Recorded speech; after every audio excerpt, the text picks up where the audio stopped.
পরিশ্রম করতে পারবো এবং যেটা আমার ভালো লাগে, ভালো লাগা কাজ করতে হবে, এবং যেটা তোমার দ্বারা সম্ভব এই দিকগুলো দেখতে হবে। সর্বোপরি আল্লাহর কাছে দোয়া করতে হবে, চেষ্টা করবো আর দোয়া করবে যে আল্লাহ আমি যেন আমার লক্ষ্যের সর্বোচ্চ পর্যায়ে পৌঁছাতে পারি। আল্লাহ আমি যেন কখনো গাফেলদের অন্তর্ভুক্ত না হই, আমি যেন সব সময় প্রচেষ্টাকারীদের অন্তর্ভুক্ত হই। পৃথিবীর ইতিহাসে আজ পর্যন্ত কোনো ইতিহাস নেই যে চেষ্টাকারীরা বিফল হয়েছে।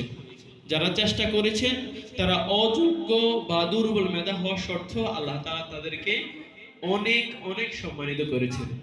কিন্তু অনেক মেধাবী শিক্ষার্থী মেধাবী ছিল, কিন্তু সে তার মেধা দিয়ে কোনো রকম চলে গেছে, কোন রকম জীবন চালিয়ে দিয়েছে, কোনো লক্ষ্য ছিল না কোনো পরিশ্রম। আজ তাকিয়ে দেখো তারা রাস্তায় ঘুরতেছে লক্ষ্যহীন ভাবে, আর তাদের যে জীবনটা সম্পূর্ণটা বিষাদময় এবং আফসোসে ভরা। তাই তোমরা এইসব বিষয়ে সতর্ক থাকবা। আর একটা হলো আদবের ক্ষেত্রে সবসময় আমাদের সকলেই একদম জীবনের শুরু থেকে শেষ পর্যন্ত আমাদের আদবের ক্ষেত্রে সর্বোচ্চ সচেতন থাকা। বিশেষ করে বড়দের ক্ষেত্রে নিজেদের বাবা মা, নিজেদের গার্জিয়ান, ওস্তাদ এবং নিজেদের বয়সে যারা বড়, অবশ্যই একজন রাস্তার লোক তিনি যদি ফকির হন তোমাদের উচিত তার প্রতি আদব দেখানো, তার প্রতি কি সম্মান দেখানো। আর যেখানে থাকো তোমরা ইনশাল্লাহ ভালো থাকবা, আমাদের জন্য দোয়া করবা, ওস্তাদদের সাথে সম্পর্ক রাখার চেষ্টা করবা, তাহলে জীবন সেই সুরে উঠত জেগে আমাদের এই প্রাণ। দারুস সুন্নাহ হল, দারুস সুন্নাহ হল, দারুস সুন্নাহ হল, দারুস সুন্নাহ হল, দারুস সুন্নাহ হল, দারুস সুন্নাহ হল, দারুস সুন্নাহ হল, দারুস সুন্নাহ হল। ফজর শেষে কোরআনের ওই মধুমাখা সুর মনের সকল অশান্তি দের করে দেয় যে দূর।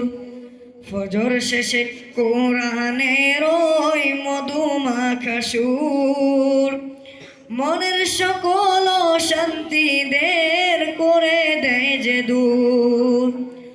ওস্তাদদের দোয়ার ছায়া ছিল শিক্ষার বল, ওস্তাদদের দোয়ার ছায়া ছিল শিক্ষার বল। সেই শিক্ষায় গড়া হলো হৃদয় মনমহল। দারুস সুন্নাহ হল, দারুস সুন্নাহ হল, দারুস সুন্নাহ হল, দারুস সুন্নাহ হল, দারুস সুন্নাহ হল, দারুস সুন্নাহ হল, দারুস সুন্নাহ হল, দারুস সুন্নাহ হল। দারুস সুন্নাহ ছেড়ে যাব অনেক দিন পর আজ, মন গভীরে জমে থাকবে দুঃখের কত সাজ। দারুস সুন্নাহ ছেড়ে যাব অনেক দিন পর আজ, মন গভীরে জমে থাকবে দুঃখের কত সাজ। স্মৃতির পাতায় থাকবে মোদের এক স্থানের নাম, স্মৃতির পাতায় থাকবে সৃষ্টি হতো না। সেই রাসূলের শানে আমরা ছোট্ট একটি দরুদ পড়ি, সাল্লাল্লাহু আলাইহি ওয়াসাল্লাম। প্রিয় সৌধী, ক্ষমা করাকে আল্লাহ তাআলা পছন্দ করেন, তাই তো তিনি জুমারের 53 নম্বর আয়াতে আল্লাহ তাআলা বলেছেন, ইয়া ইবাদিয়াল্লাযীনা আসরাফু আলা আনফুসিহিম, হে আমার বান্দাগণ তোমরা যারা নিজেদের উপর জুলুম করেছো, লা তাকনাতু মির রাহমাতিল্লাহ, তোমরা আল্লাহর রহমত থেকে নিরাশ হও না।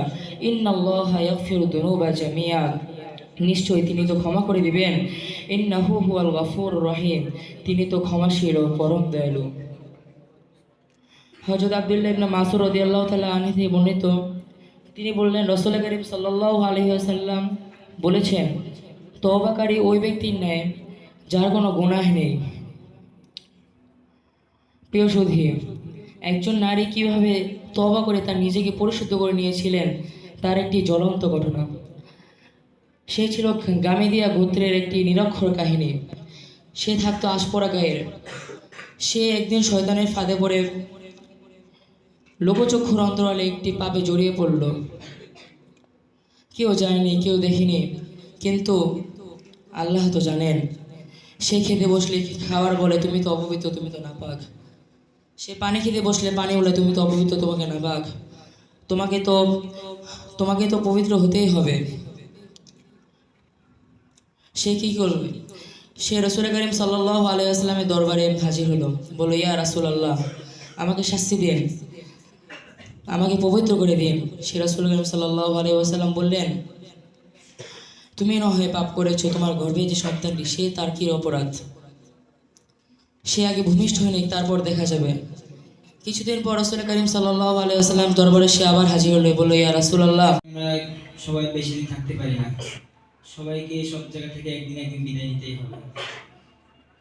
দীর্ঘদিন ধরে আমরা এই দারুস সুন্নাতে আছি, ছাত্র ভাইয়ের একসাথে, উস্তাদদের সাথে মিলেমিশে এতদিন আমরা ছিলাম। জানুয়ারি 1 তারিখ থেকে ডিসেম্বর 7 তারিখ পর্যন্ত অনেক সময় অনেকে চলাফেরা করা হয়েছে, কথাবার্তা বলার মধ্যে বিয়াদবি হয়ে গিয়েছে, খারাপ আচরণ করা হয়ে গেছে। অনেক সময় অনেক দায়িত্ব পালন করার জন্য তাদের সাথে খারাপ ব্যবহার করা হয়েছে। উস্তাদের সাথে ভুলে জেনে না জেনে অনেক বিয়াদবি করে ফেলেছি। সেই জন্য সবার কাছে ক্ষমা চাচ্ছি, সবাই আমাকে ক্ষমা দৃষ্টিতে দেখবেন এবং সবাইকে মাফ করে দিবেন। কারোর মনের ভিতরে কারোর খারাপ ইয়ে রাখবেন না। সবাই সবার জন্য দোয়া করবেন এবং আমাদের যে উস্তাদরা আছেন সামনে অনেক জায়গায় যাবে, বিভিন্ন হলে বিভিন্ন ছাত্র চলে যাবে, অনেকে দাঁড়ানো থাকবে, অনেকে থাকবে। সবাইকে বলতে চাই যে যেখানে যান আপনার প্রিয় উস্তাদদের সাথে আপনাদের সম্পর্ক রাখা এটা অনেক প্রয়োজন। কারণ একজন উস্তাদ ছাড়া একজন ছাত্রের জীবন গড়া খুবই কষ্ট। একজন উস্তাদের পরামর্শ ছাড়া ছাত্রের জীবন কোনোভাবেই গড়া সম্ভব নয়। এই জন্য জেনে না জেনে হাজার পাপের সাগরে ডুব দিয়েছি পথ হারিয়ে।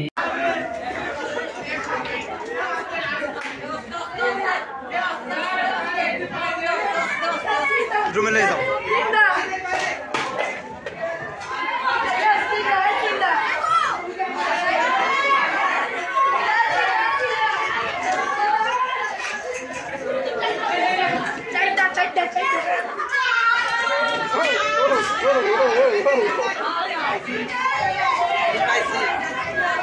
মিজান পাইছে 10টা, মিজান 10টা পাইছে। ওইদিকে ফলো করো।